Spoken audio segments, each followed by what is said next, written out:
I have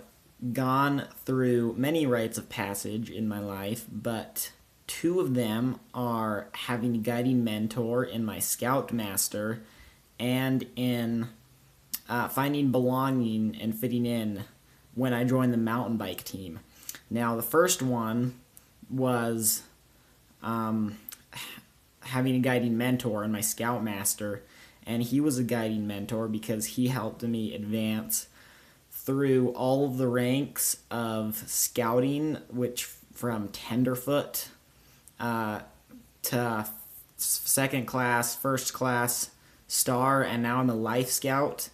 and I am very close to getting my Eagle Scout, and all I need to do is do my Eagle Scout project and get that done, and which would be really cool because then I would be an Eagle Scout, and he was the one that really helped me as I went to scout camps. He helped me sign up for the classes that I needed to get the merit badges that I needed to fulfill my next rank of scouting, and he also was a good example to me of all the different values that a scout should have, such as being trustworthy, loyal, friendly, and all the values of the scout law. And the second rite of passage that I've been through was finding belonging and fitting in when I joined the mountain bike team. Now it all started when my brother was on his high school mountain bike team when he was at a boarding school in Oakley, Utah, and he joined it the first year the league was in Utah, and he had a really fun time and really enjoyed it, and it was something that he really loved to do, and he just enjoyed the races, and I went to a few of the races with my dad, and it was actually really fun getting to see him ride, and I thought, that actually looks really fun, I might want to do that. But I didn't decide that I was going to commit to doing that and getting good at it until I went to a couple basketball camps at BYU over the summer. And there, everybody is insanely good at basketball. They're just so good, and I felt like I hadn't really practiced, and hadn't been practicing, and I wasn't very good. And I was kind of disappointed. I felt like, no one was passing the ball to me because I wasn't a good player, and that it just wasn't something I wanted to do, and I felt like I was competing against the other players on my team for the ball, and that I didn't want to compete. I didn't want to be that competitive, and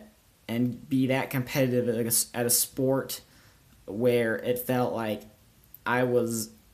just trying to be better than the other people on my own team. And so that's when I decided, this is too much of commitment. I'm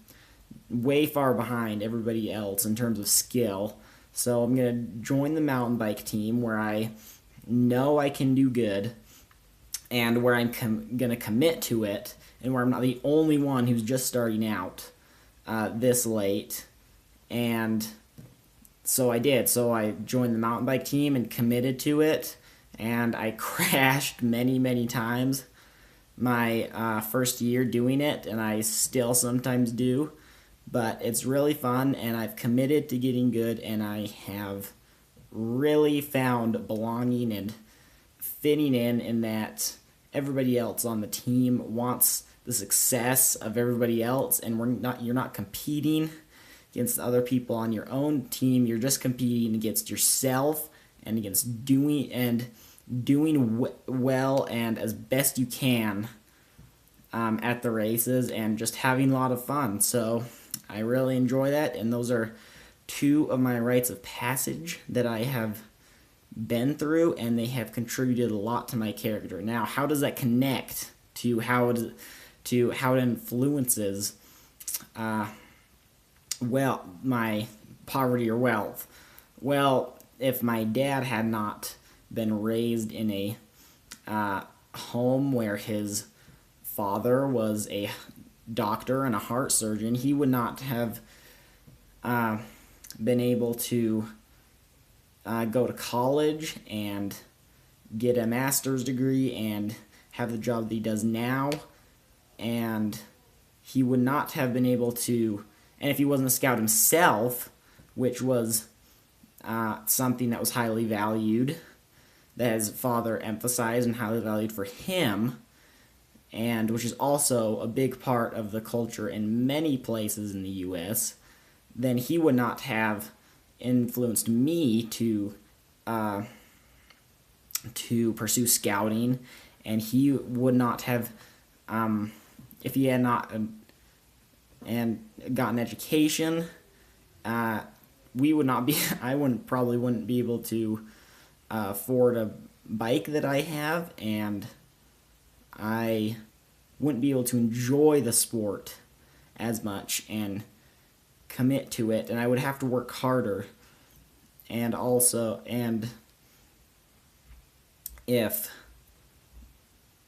my brother had not done the sport,